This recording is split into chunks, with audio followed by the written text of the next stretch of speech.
네, 여러분 안녕하세요. TAT 2급 이유진입니다. 자, 오늘 강의는 내부통제 제도와 내부회계 관리 제도에 대해서 설명을 드리도록 하겠습니다.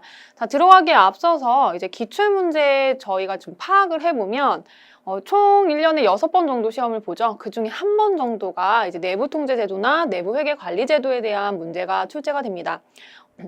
한 회에 딱 한 번 정도 출제가 된다라고 보시면 돼요. 한 문제 정도 출제가 되고요.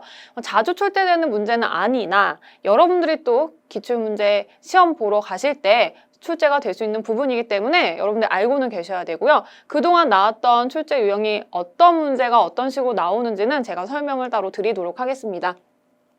자, 먼저 첫 번째 내부통제제도입니다. 내부통제제도는 다음과 같이 세 가지 목적, 그럼 목적 자체가 중요하겠죠? 목적을 달성하기 위해서 회사의 이사회, 경영진, 기타 구성원들에 의해서 지속적으로 실행되는 일련의 과정을 내부통제제도라고 이야기를 합니다. 자, 그럼 중요한 것, 첫 번째가 세 가지 목적이 가장 중요해요. 왜 내부통제제도를 만들었느냐? 운영, 재무보고, 법규 준수라고 그냥 간단하게 생각하시면 됩니다. 첫 번째가요, 운영 목적. 기업 운영을 효율적으로 하는지, 아니면 우리가 효과성이 있는 걸 더 확보할 수 있는지, 이런 것들을 체크하기 위한 거예요. 회사가 업무를 수행함에 있어서 자원을 효과적이고 효율적으로 사용하고 있음을 확인하는 거. 두 번째, 재무보고의 목적. 재무제표를 정확하게 만들고 있는가? 작성을 하는 건가? 보고를 하고 있는 건가? 우리는 재무제표를 정확하게 작성하는 게 가장 중요하죠. 회사는. 왜냐면 그게 기업의 언어잖아요. 그래서 의사결정을 할 수 있도록 우리가 필요한 사람들한테 보여주는 거고. 그러니까 이런 부분. 재무보고를 목적으로 내부통제 제도가 이루어지고 있고요. 세 번째가 법규 준수의 목적이 관련 법규의 정책을 준수하고 있는지, 정확하게 정책을 지키고 있는지 확인하고 있음입니다. 회사의 모든 활동은 관련 법규, 감독, 규정, 내부 정책 및 절차를 준수하고 있음을 확인하기 위한 것.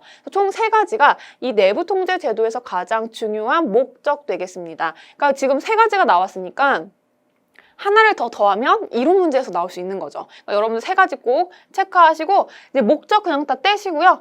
운영, 재무보고, 법규 준수까지만 기억을 하시면 그냥 어느 정도 얼추 예상이 되는 내용들이거든요. 그렇게 기억해 주시면 되겠습니다. 자, 특히 이 가운데에 있는 재무보고 목적의 이 신뢰성 확보를 위한 내부통제 제도는요. 우리가 앞에서 오늘 단원의 이름이 내부통제 제도랑 내부회계관리제도예요. 이 가운데를 통틀어서 딱 만든 게 내부회계관리제도라고 보시면 돼요. 내부회계관리제도가 안에 자그맣게 있으면 그 큰 틀을 이루는 게 이 내부통제제도라고 보시면 되겠습니다. 자, 내부통제제도의 구성 요소 볼 건데요. 시험 문제 나온 적 있어요. 그러니까 앞으로도 나올 수 있겠죠. 자, 어떤 부분? 통제 환경, 위험 평가, 통제 활동, 정보 및 의사소통, 모니터링. 5가지가 내부통제제도의 구성 요소가 되겠습니다. 자, 시험 문제 그 전에 어떻게 나왔냐면 내용에 막 설명을 해요. 자, 그럼 구성 요소 중에 어떤 것인가? 이렇게 시험 문제가 출제가 됐거든요. 자, 여러분들 5가지 모두 다 내용을 알고 계셔야겠습니다. 자, 처음 볼게요. 통제 환경. 내부통제제도의 전체의 기초를 이루는 개념이에요. 전체의 조직 체계, 구조, 내부 통제와 관련된 상벌 체계, 인력을 어떻게 운용할 것인지 그런 정책, 교육, 직원들의 교육 정책, 경영자의 철학까지 윤리, 리더십 있는지까지 다 포함하는 게 이 통제 환경이 되겠습니다. 자, 그럼 두 번째 위험 평가. 자, 어떤 걸까요? 리스크 있는지 없는지 평가하는 거 말 그대로 회사의 내부 혹은 외부의 위험을 식별하고 평가, 분석하는 활동입니다. 이 전사적 수준 및 하위 업무 프로세스 수준의 위험 식별, 위험의 분석, 대응 방안을 어떻게 할 것인지 위험을 지속적으로 관리하는 것들이 이 위험 평가에 포함이 됩니다. 그러니까 위험이 위험이다까지가 아니고 그걸 어떻게 대응할 건지, 우리의 결과를 어떻게 낼 건지까지 하는 게 모두 다 위험 평가에 들어갑니다. 자, 그다음 세 번째 통제 활동입니다.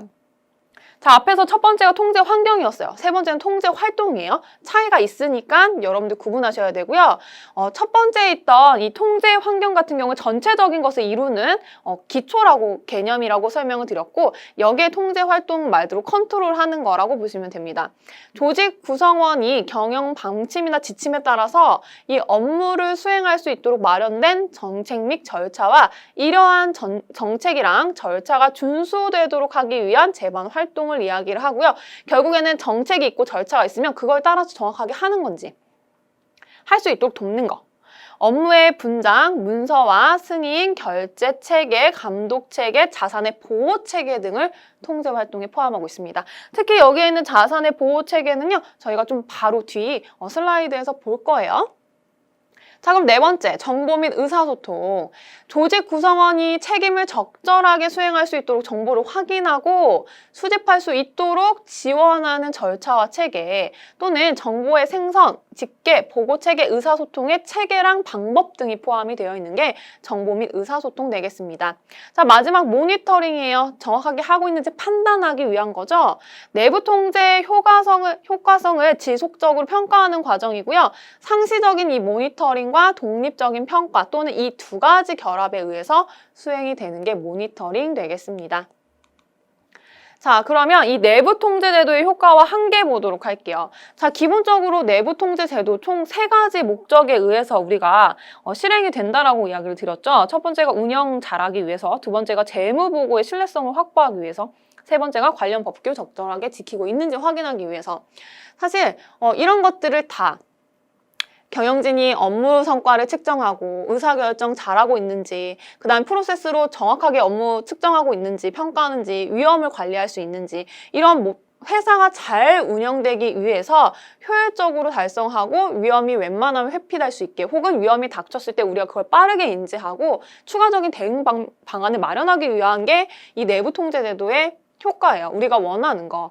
그리고 이 직원이 혹시나 횡령이나 배임을 할 수도 있잖아요. 그쵸? 하면 안 되겠지만 한다면 이런 내부 통제 제도에 의해서 그것을 인지하는 게 더 빨라진다라는 얘기예요. 왜냐면 우리가 계속 컨트롤하고 모니터링하고 하기 때문에. 또는 내부 정책 및 절차의 고의적인 위반 행위뿐만 아니라 개인적인 부주의, 태만, 판단상의 착오 또는 불분명한 지시에 의해서 야기되는 문제점들을 신속하게 포착할 수 있다. 그러면 포착을 하기만 하면 뭐예요? 우리가 빨리빨리 행동할 수 있다는 게 이 내부 통제 제도의 효과입니다. 자, 그런데 우리나라만 뿐만 아니라 모든 나라가 그럴 거예요. 이런 것들이 우리가 빨리 알아채려서 빨리 대응할 수 있게, 그리고 결국에는 손실을 최소화하기 위한 거거든요. 하지만 100% 손실을 최소화할 수 있다고 볼 수는 없어요. 모든 제도가 다 그렇죠. 우리가 발생하는 거에서 집행 위험은 피할 수가 없습니다. 즉, 최상의 자질과 경험을 지닌 사람도 부주의 될 수 있고, 필요하면 실수할 수 있고, 판단 착오할 수도 있고, 사람이 하는 업무이기 때문에, 그래서 이 내부 통제 제도도 이런 사람들에 의해서 운영되니까 완벽하게 통제는 할 수 없습니다. 그래도 완벽에 가깝게 통제를 하기 위해서 계속 지속적으로 노력을 하려는 거죠. 자, 그럼 두 번째 저희 내부 회계 관리 제도 보도록 하겠습니다. 자, 제가 처음에 뭐라고 말씀드렸죠? 내부 통제 제도 안에 있는 거라고 했고요. 내부 통제 제도가 총 3가지의 중요한 요소를 가지고 있었어요. 그 중에 가운데 있었던 거, 재무 보고에 대한 신뢰성 확보 때문에 생긴 거라고 보시면 되겠습니다. 자, 내부 회계 관리 제도는 회사의 재무제표가 일반적으로 인정되는 회계 처리 기준에 따라서 작성, 공시되었는지를, 그런 것들을 합리적인 확신을 제공하기 위해서 설계, 운영되는 내부 통제제도의 일부분이다. 회사의 이사회와 경영진을 포함한 모든 구성원들에 의해서 지속적으로 실행되는 과정을 내부 회계관리 제도라고 이야기를 합니다.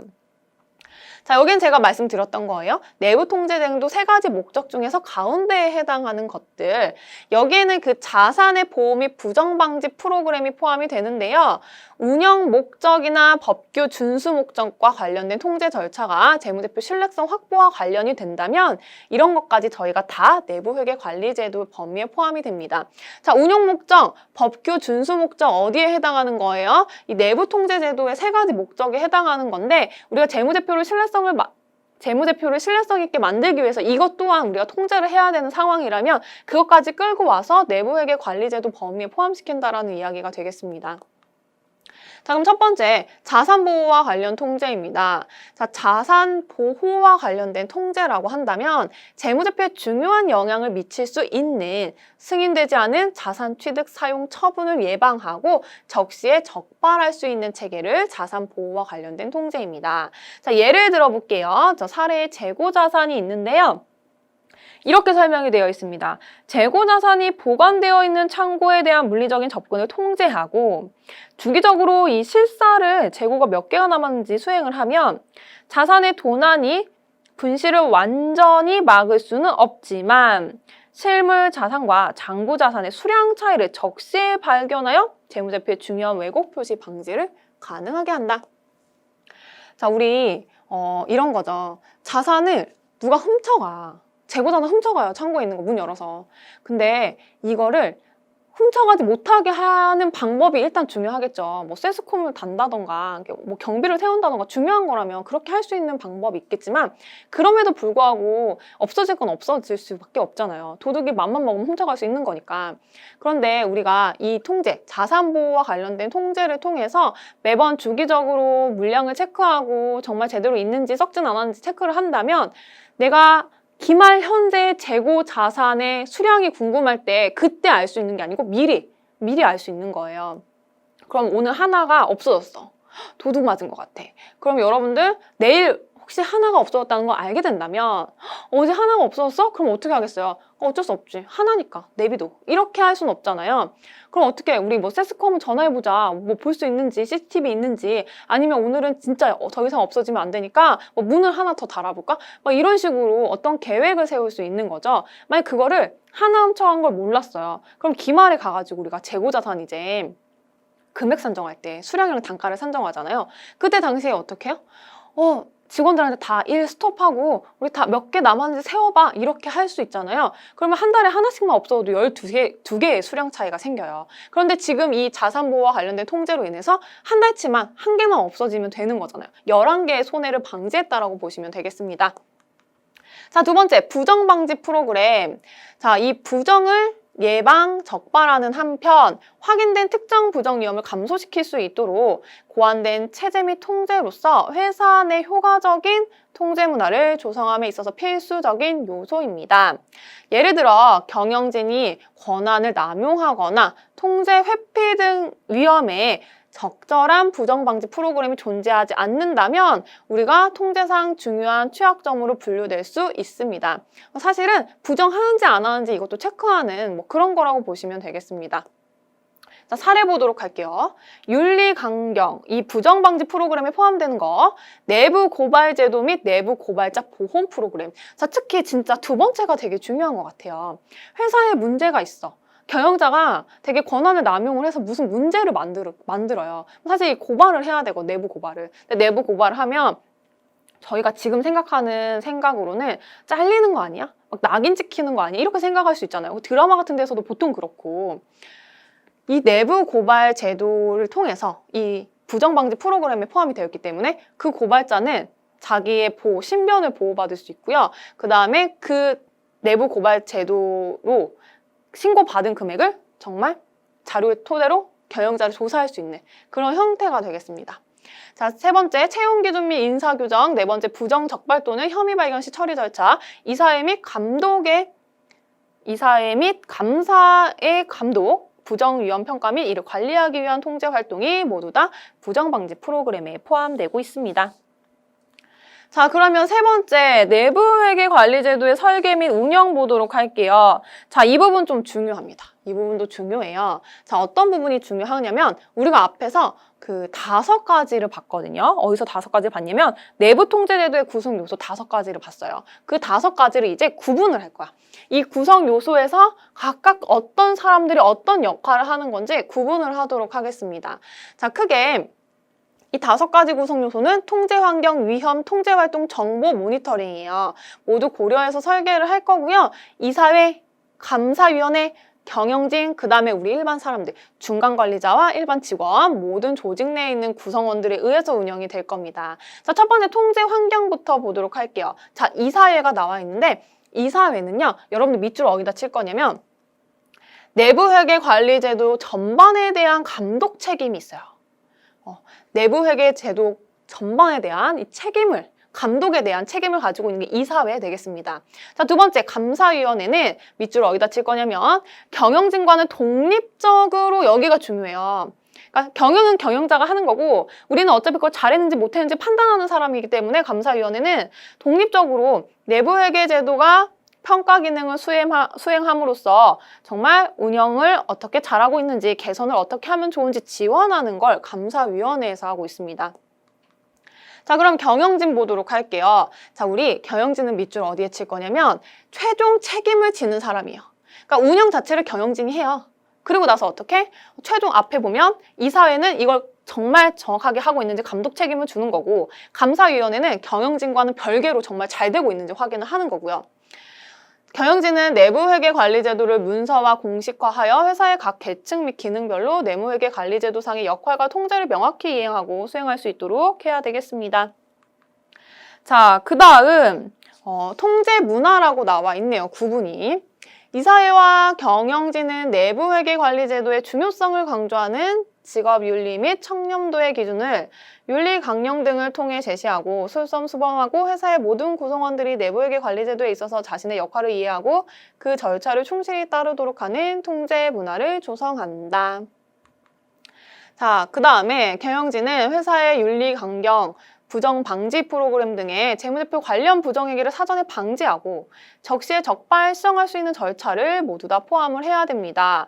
자, 그래서 혹시나 구성원들이 내가 일을 하고 있다가 이런 것들에 뭔가 문제가 생겼어. 그러면 어떻게? 담당 책임자한테 이를 보고를 하고 저는 그거에 대한 책임을 지지 않는 거예요. 나는 실제로 본 거, 증거를 가지고 우리가 제출하는 거기 때문에 이런 절차들을 체계를 마련하는 것들이라고 보시면 되겠습니다. 자, 그럼 두 번째는요, 위험평가입니다. 자, 위험평가는 하나밖에 없어요. 구분이 경영진입니다. 자, 경영진은 재무제표의 신뢰성 확보에 부정적인 영향을 미치는 위험을 식별하고 우리가 평가하는 그런 체계를 구축을 해야 되고요. 경영진의 위험 식별 및 평가는 재무제표상의 유의한 계정 과목 각각에 대한 경영자 주장을 대상으로 이루어집니다. 자, 재무제표 신뢰성과 관련된 위험은 경영자 주장과 관련이 있고요. 재무제표를 적절히 작성 및 공시하였다는 사실을 다음과 같은 형태로 주장하게 됩니다. 자, 그럼 여기가 이제 중요하게 되겠죠. 다음과 같은 형태로 주장해야 돼요. 재무제표를 우리가 작성하는 최종적인 책임은 누구한테 있냐면 경영자한테 있어요. 경영자가 나 이거 잘 작성한 거예요. 이렇게 하는 건데 다음과 같은 사실 형태로 주장하셔야 됩니다. 자, 교재에 좀 7가지가 나와 있나요? 7가지. 첫 번째, 실제성. 자산이나 부채는 보고기간, 종료일 등 주어진 특정 일자 현재 있어야 된다. 당연히 있어야겠죠. 내가 재무제표에 건물이 있어. 근데 실제로는 건물이 없네? 잘못된 거예요. 재무제표 잘못 작성한 겁니다. 첫 번째, 실제성. 두 번째, 권리와 의무. 내가 보고 이 종료 기간 등에 자산과 부채는 회사에 있어야 돼요. 내 자산, 내 부채, 이게 권리와 의무죠. 권리는 내 거, 의무 내가 갚아야 되는 상황, 그 의무 부채. 자, 그 다음에 발생 사실, 거래나 사건은 회계 기간 동안에 회사에 실제로 발생하였다. 실제로 발생하지 않은 걸 장부상에 기입하면 어떻게 되죠, 여러분? 그게 부정이에요. 그게 재무제표 잘못 작성을 하는 겁니다. 당연히 거래가 있어야 되죠. 발생을 해야 돼요. 발생 기준에 의해서 우리가 재무제표 작성을 하게 되어 있죠. 4번 완정성.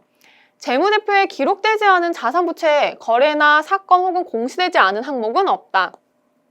우리가 발생을 했는데 누락하는 거야. 누락하는 게 없다라는 게 완전성 되겠습니다. 자, 5번째, 평가. 혹시나 자산과 부채를 평가해야 한다면 적절하게 평가를 했다라는 거. 6번째, 측정. 거래나 사건은 적절한 금액으로 기록되었고 수익이나 비용은 적절한 기간에 배분되었다. 어떤 거 얘기하는 거죠? 감가상각 같은 거 이야기를 하는 거겠죠. 자, 7번째, 재무제표 표시와 공시. 재무제표의 구성 항목은 일반적으로 인정된 회계처리 기준에 따라서 공시하고 분류하고 기술해야 된다라는 것까지가 위험평가고요. 경영진이 재무제표를 보고할 때 다음과 같이 나 의해서 작성 정확하게 한 거야 라고 보고를 하셔야겠습니다. 자, 그러면은 이번에 통제활동 보도록 하겠습니다. 자, 통제활동도 경영진 구분 하나로 되어 있습니다. 자, 경영진은 효과적인 내부 회계 관리 제도를 구축하기 위해서 다음과 같은 사항을 고려해서 우리가 설정을 해야 되는데, 첫 번째, 통제 활동을 통해 얻고자 하는 확신 또는 목표. 두 번째, 수행자 및 이에 대한 승인 검토자. 자, 세 번째, 보고서, 수행과 관련된 기록을 하는 보고서, 4번째 통제활동을 지원하는 시스템, 5번째 수행주기, 6번째 어디서 할 거냐 수행 장소, 7번째 수행 후 오류 또는 예외적인 상황이 발생했을 경우 추후에 또 발생할 수 있는 상황을 미연에 방지하고자 어떻게 대응할 것인지, 사후관리 어떻게 했는지 그 관리의 절차를 보시면 되겠습니다. 자, 그 다음 통제활동은 회사 일상 업무의 일부가 되어야 되고요. 개별 통제 목표에 따라서 그 형태 및 세부 운영 수준은 다를 수 있지만 기본적으로 다음과 같은 통제활동의 예를 들어볼 수 있겠습니다. 경영진이 검토하고, 중간관리자가 검토하고, 정보 처리 과정에서 통제하고, 물리적으로 통제하고, 성과 지표 등을 분석하고 업무의 분장을 하고요. 그 다음에 여러분들 여기 6가지의 예를 통해서 경영진이 정확하게 통제를 할 수 있는 그런 활동을 만들어야 된다라고 보시면 됩니다. 자, 그럼 그 다음 보도록 할게요. 자, 그 다음은 정보 및 의사소통이고요. 자, 구분을 정보와 의사소통으로 구분을 하도록 하겠습니다. 이 정보라고 한다는 건 보통 이제 재무제표를 작성할 때는 숫자가 저희가 정보예요. 숫자로 다 정보를 표현을 하죠. 뭐 안 되는 거는 주석으로 표현할 수 있긴 하지만 비재무적 정보를 포함합니다. 그러니까 숫자로서 표현할 수 없는 것들을 정보로 표현을 추가적으로 하고 있는데, 운영 활동의 정보, 혹은 법규 준수 활동에 대한 정보, 외부 환경 등의 정보 등이 이에 포함이 되고요. 경영진은 내부 회계 관리 제도의 효과적인 운영과 이와 관련된 효율적 의사결정을 위해서 신뢰할 수 있는 회계 정보를 제공할 수 있는 정보 시스템을 구축해야 합니다. 자, 이 시스템으로부터 산출된 정보가 우리가 정확하게 내부 회계 관리 제도를 지원하기 위해서 다음과 같은 요건을 필요로 하는데, 첫 번째가 목적 적합성입니다. 이거 질적 특성에서 보신 거죠. 내가 필요한 결정 목적에 부합해야 돼요. 내가 지금 필요할 때 있어야 돼요. 두 번째 적시성, 정보의 적시에 사용 가능해야 되고요. 세 번째 최신성, 내가 보려고 하는 이 정보가 과거의 정보를 보고 싶은 건 아니에요. 최대한 최신권을 보고 싶어 하는 거죠. 최신성. 네 번째가 정확성, 웬만하면 오류 없이 정확한 정보를 얻고 싶겠죠. 다섯 번째가 접근 가능성 되겠습니다. 자, 접근이 용이해야만 우리가 정보를 얻을 수 있고 그 정보를 통해서 또 새로운 것들을 방지하거나 아니면 예방할 수 있기 때문에 접근이 용이한 게 중요하다. 자, 그 다음에 의사소통 보도록 하겠습니다. 경영진은 회사의 구성원들이 내부 회계 관리 제도상 책임 또는 임무와 관련된 걸 충분히 이해하고 준수할 수 있도록 이런 의사소통 경로를 마련을 할 건데요. 이 의사소통의 경로는 하향만 있는 게 아니에요. 그러니까 중간에 관리자가 아래 직원들한테만 이렇게 하는 것들이 아니라 아래 직원도 문제가 있으면 윗사람들한테 보고할 수 있도록 만들어주는 게 의사소통이 되겠습니다. 자, 특히 저희가 그 내부 고발자 얘기를 앞에서 했었어요. 그런 제도를 마련해서 혹시나 문제가 있으면 고발을 할 수 있게 하고 내부 고발자를 보호하는 제도가 필요하다. 이런 부분들이 여기 의사소통의 균형 있게 마련을 하기 위한 하나의 것이라고 보시면 되겠습니다.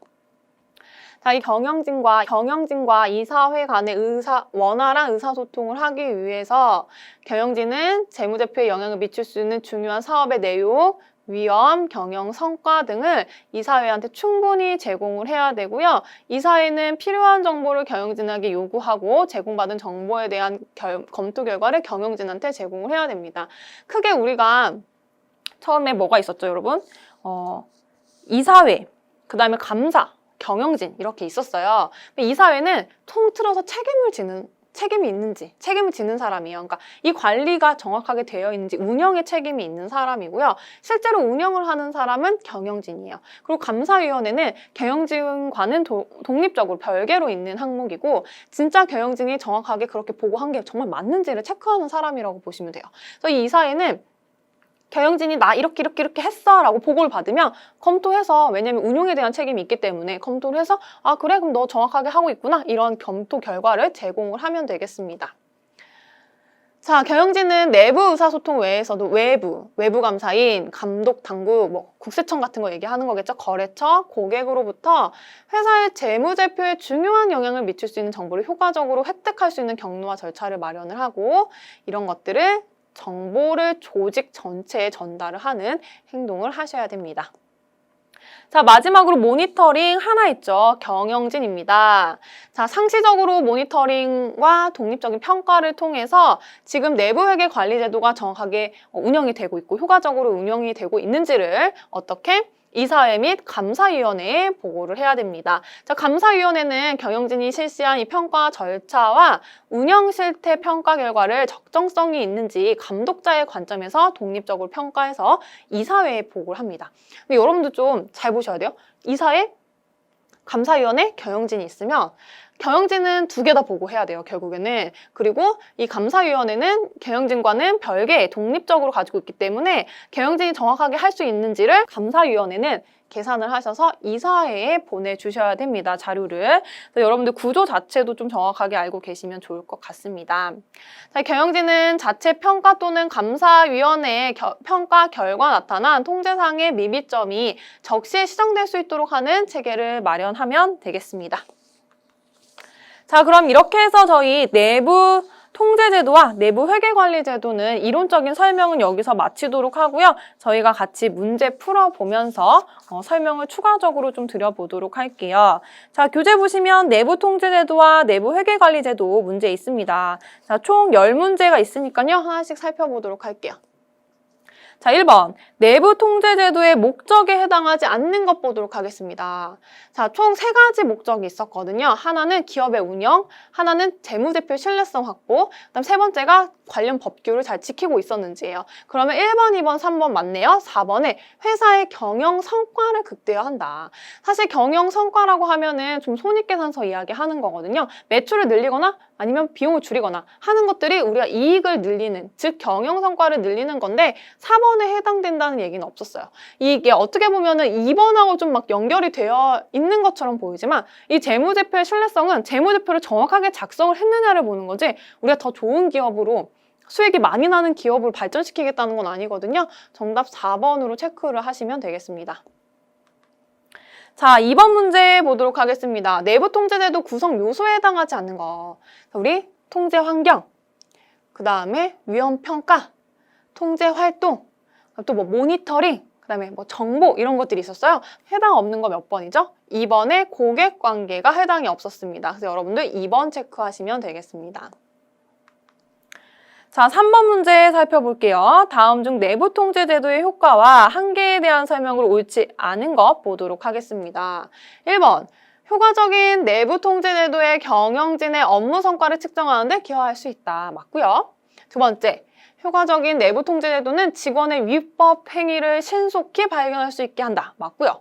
세 번째, 효과적인 내부 통제 제도를 통해서 모든 위험을 통제할 수 있다? 사실 모든 위험 자체를 통제할 수는 없다라고 말씀드렸어요. 100% 가능한 건 없어요. 최대한 많은 위험을 적시에 우리가 통제할 수 있게 하기 위함이니까 정답 3번 체크하시면 되겠습니다. 자, 4번, 효과적인 내부 통제 제도는 회사가 시의적절한 대응 조치를 취할 수 있게 한다. 맞죠? 자, 정답 3번입니다. 자, 4번 문제 보겠습니다. 다음 중 내부 회계 관리 제도에 대한 설명으로 옳지 않은 것 보도록 할게요. 자, 첫 번째, 내부 회계 관리 제도는 운용 목적이나 법규 준수 목적과 관련된 통제 정책을 포함하지 않는다. 1번 틀렸네요. 포함하죠. 자, 이게 기본적으로 내부 회계 관리 제도는 안에 있고 그 감싸고 있는 게 내부 통제 제도라고 말씀을 드렸죠. 내부 통제 제도가 총 목적이 3가지가 있는데 그 중에 가운데 있었던 게 우리가 재무 회계, 이 신뢰성과 관련된 부분이었어요. 그런데 첫 번째에 있던 이 운영 목적이나 마지막에 있었던 법규 준수 같은 것도 해당이 안 되는 게 아니라 이 재무제표 신뢰성을 위해서 필요하다면 우리가 통제 절차 포함한다라고 했어요. 그러니까 1번을 정답으로 두시면 되겠습니다. 자, 2번, 내부 회계 관리 제도는 재무정보의 신뢰성 확보를 주 목적으로 한다. 이건 맞아요. 주 목적이에요. 세 번째, 자산의 보호 및 부정 방지 프로그램 포함된다. 맞죠? 그래서 재고 자산 이야기 했었고요. 네 번째, 내부 통제 제도는 밀접한 관계에 있다. 맞아요. 이 큰 틀 안에 얘가 들어가 있는 거예요. 그래서 정답 1번 되겠습니다. 자, 5번 문제 보도록 하겠습니다. 다음 중 내부 회계 관리 제도에 대한 설명으로 옳지 않은 것. 1번, 자산보호와 관련된 통제는 승인되지 않은 자산의 취득 등을 예방, 적발하는 체계를 말한다. 맞죠? 두 번째, 부정방지 프로그램은 부정을 예방, 적발하는 체계를 포함한다. 맞고요. 세 번째, 경영진의 권한 남용에 대한 부정방지 프로그램이 없는 경우 통제상 중요한 취약점이 된다. 3번도 맞습니다. 자, 그럼 4번이 틀린 답이 되겠네요. 4번 볼까요? 재고 실사를 통해 자산의 도난이나 분실을 완전히 막을 수 있다. 100% 완전히 모두 이런 거 없어요. 자, 완전히 때문에 틀렸고요. 그래도 우리가 이거를 통해서 적시에 어제 없었어요. 오늘 없었어요. 이렇게 적시에는 발견할 수 있다라고 말을 했어요. 그래서 대안을 또 세울 수 있고 정답 4번으로 체크를 하시면 되겠습니다. 자, 6번 문제 보도록 하겠습니다. 다음 중 내부회계 관리 제도에 대한 설명을 옳지 않은 것 보도록 할게요. 이 사회는 경영진이 설계 운영하는 내부회계 관리 제도의 전반적인 감독 책임을 진다. 맞죠?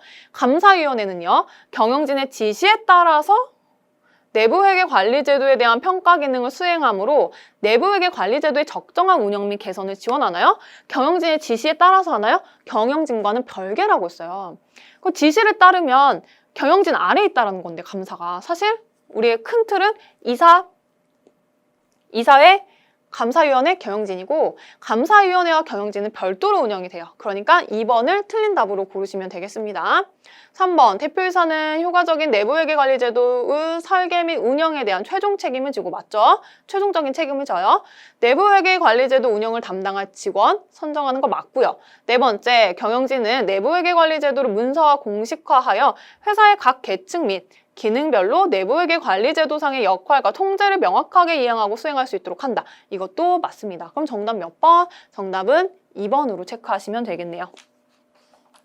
자, 7번 문제 보도록 하겠습니다. 다음 중 내부회계 관리 제도에 대한 설명으로 옳지 않은 것 볼게요. 이사회와 경영진은 내부회계 관리 제도의 중요성을 강조하는 직업 윤리, 청렴도의 기준을 윤리 강령 등을 통해 제시하고 솔선수범하고 회사의 모든 구성원들이 내부회계 관리 제도에 있어서 자신의 역할을 이해하고 그 절차를 충실히 따르게 하는 통제 문화를 조성한다. 맞죠? 네, 맞습니다. 두 번째, 경영진은 회사의 윤리 강령, 부정 방지 프로그램 등의 재무제표 관련 부정 행위를 사전에 방지하고 적시에 적발할 수 있도록 이런 적발해서 시정할 수 있는 절차 포함한다. 맞고요. 자, 세 번째, 감사위원회는 모든 구성원들이 직무 수행 중 내부회계 관리 제도의 운영상의 문제점이나 윤리 강령, 정책의 위반 사례 위법, 부정 행위를 발견한 경우 담당 책임자에게 이를 보고할 수 있도록 공식적인 체제를 마련한다. 이거를 감사위원회들이 하는 건가요? 이거는 감사위원회들이 이런 것들이 정말 경영자가 잘하고 있는지를 확인하는 그런 곳이에요. 그러니까 이게 감사위원회가 아니고 경영자로 바꿔주셔야 돼요. 그러니까 3번이 틀렸네요. 3번이 정답 되겠습니다. 4번, 경영진은 재무제표의 신뢰성 확보에 부정적인 영향을 미치는 위험을 식별하고 지속적으로 평가하는 공식적인 체계를 구축한다. 얘도 맞죠? 정답은 3번으로 체크하시면 되겠습니다. 자, 8번 문제 보겠습니다. 다음 중 재무제표의 신뢰성과 관련된 위험에 대한 설명으로 옳지 않은 것 보도록 할게요. 1번, 완전성은 자산이나 부채가 보고기간, 종료일 등 주어진 특정 일자에 존재한다는 주장. 완전성이 아니라요. 이건 실제성 아닌가요? 실제 있는 거. 그래, 실제성이에요. 1번 틀렸네요. 2번, 권리와 의무는 보고기간 종료일 등 주어진 특정 일자 현재에 자산, 부채가 회사에 귀속되는지에 대한 주장. 권리는 자산, 의무는 부채라고 말씀드렸고요. 3번, 발생 사실은 거래나 사건의 회계기간 동안에 회사에 실제로 발생하였는지에 대한 주장. 이것도 맞고요. 발생주의에 의해서 회계 처리하니까 이게 맞다라고 말씀드렸습니다. 네 번째, 평가는 자산이나 부채 적절한 가치로 계상되어 있는지에 대한 주장이다. 맞죠? 자산과 부채를 혹시나 기말에 평가를 해야 된다면 그걸 적절하게 했는지에 대한 거. 정답은 1번을 체크를 하시면 되겠습니다. 자, 9번 보도록 하겠습니다. 다음 중 내부회계 관리 제도에 대한 설명으로 옳지 않은 것 보도록 할게요. 1번.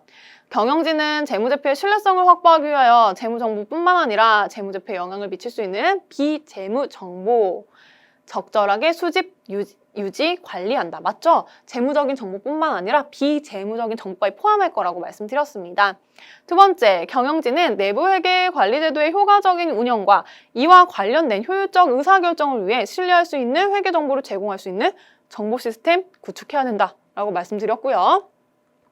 자, 세 번째, 경영진은 회사의 구성원들이 내부 회계 관리 제도의 책임 또는 임무와 관련된 정책 및 절차를 충분히 이해하고 준수할 수 있도록 하고 관련된 정보가 해당 구성원에게 효과적으로 전달될 수 있는 의사소통 경로를 마련을 해야 된다. 이것도 맞았어요. 그럼 정답 4번이겠네요. 왜 틀렸는지 한번 보도록 하겠습니다.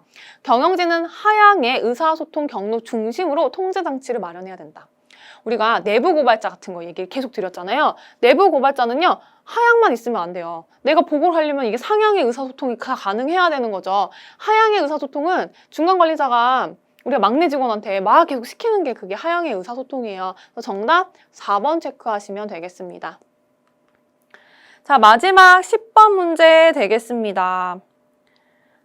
정보 시스템으로부터 산출되는 정보가 효과적으로 내부 회계 관리 제도를 지원하기 위해서 필요한 조건으로 옳지 않은 것 보도록 하겠습니다. 자, 1번 목적 적합성 맞죠? 정보가 관련 의사결정 목적에 부합해야 된다. 두 번째 적시성 이것도 맞았어요. 내가 이용하는 시점에 이용을 해야 된다. 세 번째 최신성 맞죠? 과거의 정보보다는 최근에 있는 걸 내가 보고 싶어 하니까요. 정보 시스템을 통해서 맞고요. 4번 접근 통제성 관련 정보에 대한 접근을 통제해야 된다. 그럼 못 봐요. 그렇지 않아요? 내가 최근 거 보고 싶은데 접근을 통제시켜버리면 못 보잖아요. 근데 내가 최근 걸 보고 싶어하는 이유는 뭐야? 볼 수 있기 때문이에요. 그래서 접근 가능성이라고 하셔야겠죠. 그래서 정답을 4번으로 체크를 하시면 되겠습니다. 자, 이렇게 해서 10개 문제를 모두 다 풀어봤고요. 여러분들과 오늘 수업한 내용은 내부 통제 제도와 내부 회계 관리 제도에 대해서 설명을 드렸습니다. 말씀드렸지만 처음에 시작 전에 말씀드렸죠. 1년에 한 6번 정도 저희가 시험을 볼 때 한 번 정도 출제가 돼요. 그래서 자주 등장하는 문제는 아니고요. 한 번 출제될 때도 한 문제 정도만 출제가 되니까 혹시나 이 부분이 너무 어렵다. 사실 이게 회계 감사와 관련된 부분이라서 어려우실 수 있거든요. 지금 현재 시험 문제가 공인회계사에서 출제가 되고 있기 때문에 이 감사 문제가 등장을 하는 거예요. 어려우면 그냥 넘어가셔도 돼요. 넘어가시되 어차피 실기에서는 제가 중요한 부분 다 찍어 드릴 거고 실기가 더 비중이 크잖아요. 70점 만점은 크기 때문에 너무 어렵다면 그냥 넘어가시는 것도 괜찮은 방법이라고 보여집니다. 자, 이론은 중요해요. 물론 중요하지만 여러분들 지금 자격증은 취득이 목적이기 때문에 이론보다는 실기에 더 많은 비중을 두고 공부를 하셔야 됩니다. 아직 배울 게 너무 많아요. 자, 오늘도 공부하느라 고생 많으셨고요. 저는 다음 강의에서 뵙도록 하겠습니다. 감사합니다.